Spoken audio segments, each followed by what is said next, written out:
Longs Peak is an alluring mountain, beckoning climbers from across the globe to come and attempt its lofty summit. But what if you feel that call, but you're not up for the dangerous climb with its vertigo-inducing drop-offs? Well, then join me today for a hike up to the Boulderfield. This is the highest point at which you can safely hike on Longs Peak. And believe me, it's stunning and absolutely worth it.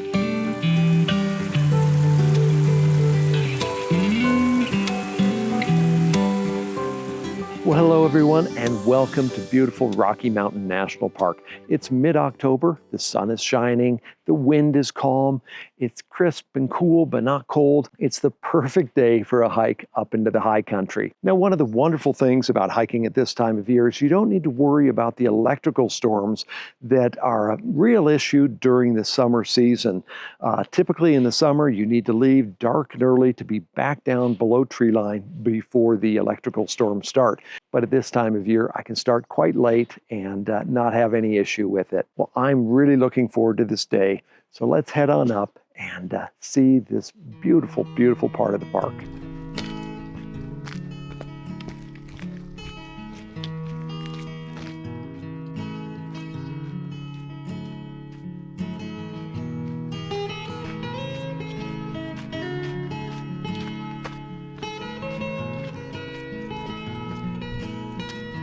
Now, the first couple of miles of this trail climb steeply upwards through deep forest.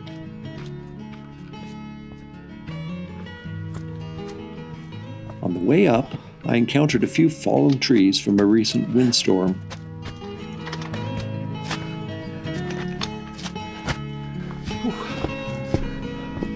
That one just fell. Wasn't here last week.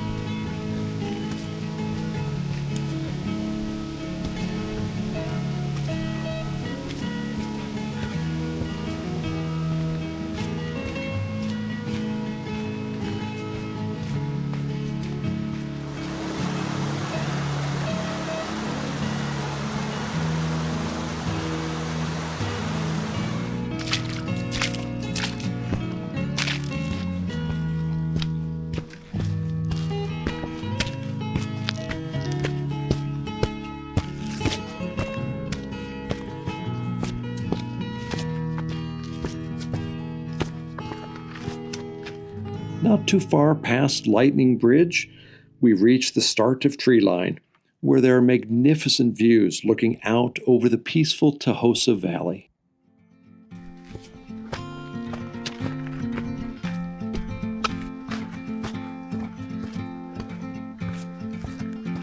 As we enter into the tundra, a sign greets us, reminding us of how delicate this ecosystem is and how important it is that we stay on trail.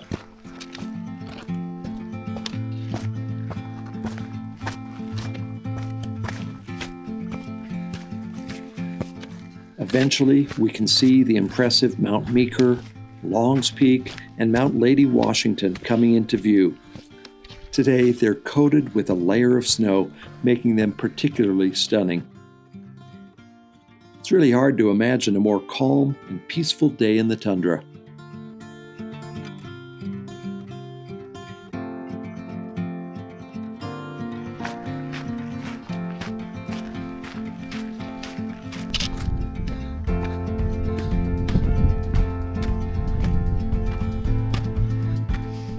Well, just ahead is the next intersection, known as Chasm Junction.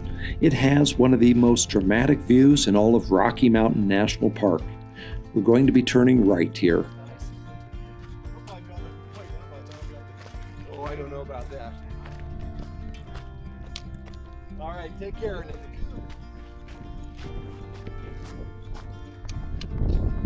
From this point, the trail becomes quieter as we follow a long, gentle ramp upwards for about a mile.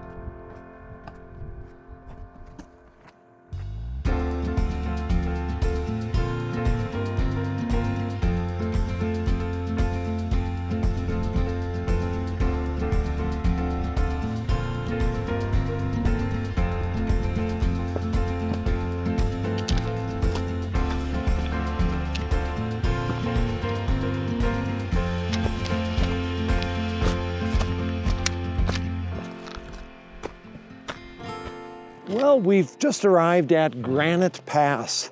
And if you look behind me here, it's pretty obvious why it has that name. But this is one of the main points of interest on the hike up. And I love it here. Things kind of level off for a few minutes, and it's really enjoyable.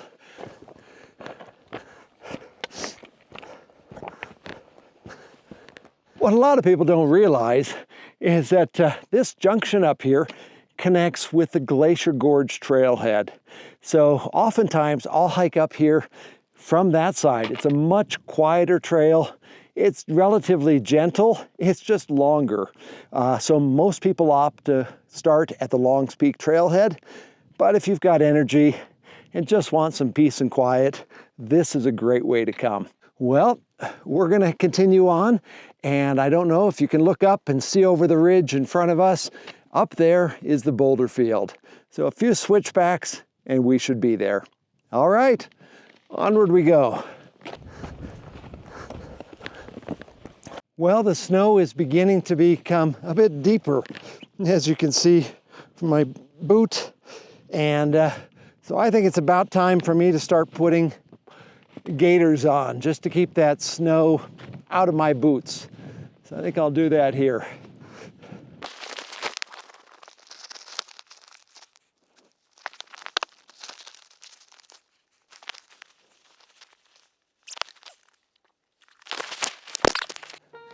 Well, as I head upward, the snow becomes a little bit deeper.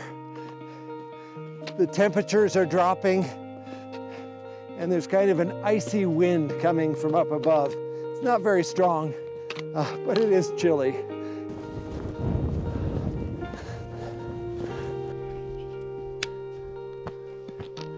It's beautiful.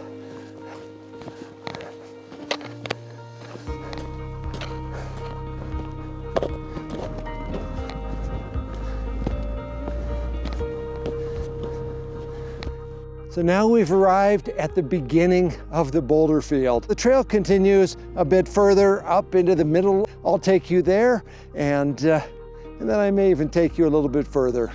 All right, onward we go.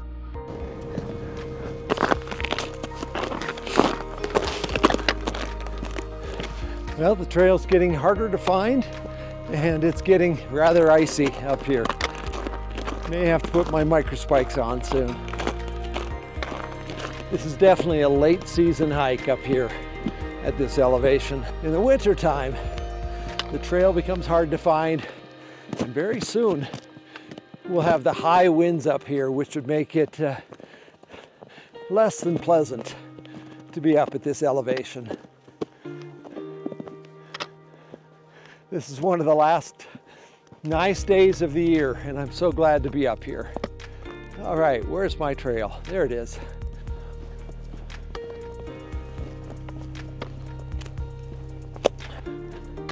Well, it looks like we have the whole place to ourselves today.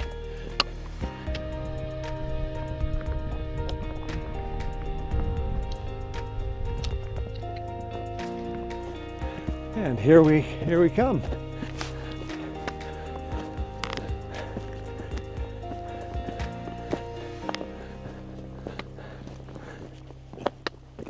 Well, welcome to the Boulderfield. We've hiked about as far as we can go on a trail. Just beyond here, it turns into scrambling on boulders. And if you look up above, you can see a rock formation. We call that the keyhole. Although sometimes when you're up there, it feels more like a blowhole as wind pours through. That's about a half-mile away, and you have to scramble up the boulders to get there. And so the hiking ends at this point, and beyond here, it's a pretty serious endeavor. And just beyond the keyhole, then it becomes a kind of a dangerous climbing route with very steep drop-offs, hundreds of feet. Just one slip could be fatal. Unfortunately, we've lost quite a number of lives on this mountain. And so if you're going to do that hike, I don't recommend doing it in the winter unless you have special training and equipment. And if you're doing it in the summer, then you want to be sure that you're up and down this exposed area of mountain before the afternoon thunderstorms arrive during that summer season. For those of you who aren't up for it, this is a great place to stop. There's so much to enjoy here. You've got marmots and pika. Just behind me, you may see these rock walls. Those are actually campsites. People put up their tents in there, spend the night so that they can head up really early in the morning to get up Longs Peak and back down before the thunderstorms come. And just to the side over here, we do have kind of attractive looking toilets. They definitely don't have running water, and they're closed during the shoulder season like now. But in the summer, they're very handy to have, and they're quite ingenious. It's a unique design that separates out the solids and the liquids.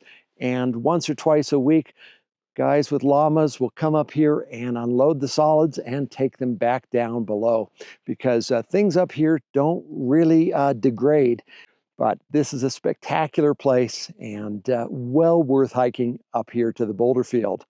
Now, I'm going to scramble over these rocks. I don't necessarily recommend it for everyone, especially when it's all snowy, but I've been doing this a while. So I'm going to take you with me, and we're going to go up to the keyhole and take a look so you can see what it looks like up there.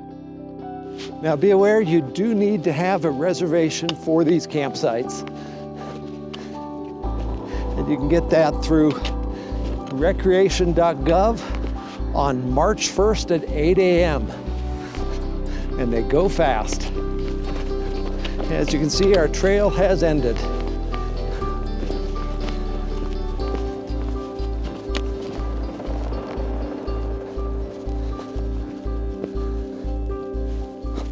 It's really slow going today. I don't think I've ever done this so slowly, but these rocks are slippery.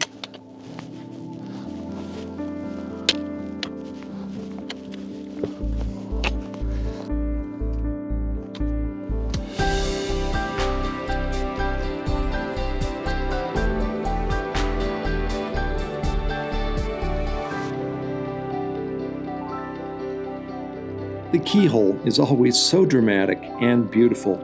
It's such a cool rock formation. Well, as you can see, I'm right below the keyhole. But before I take you up there and show you what's on the other side, I wanted to show you this.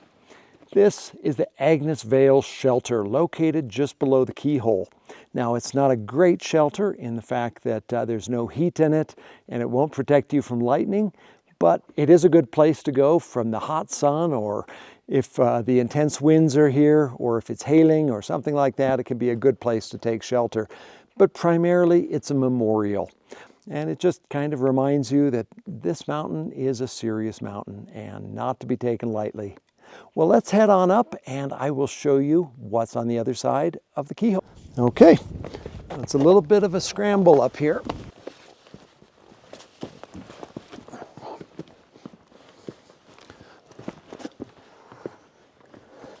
It is a little slippery today.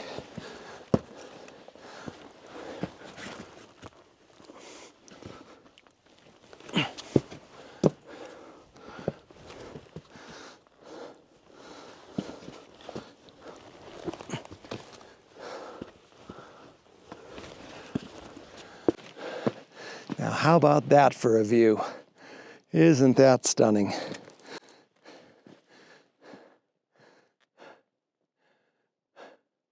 Incredible.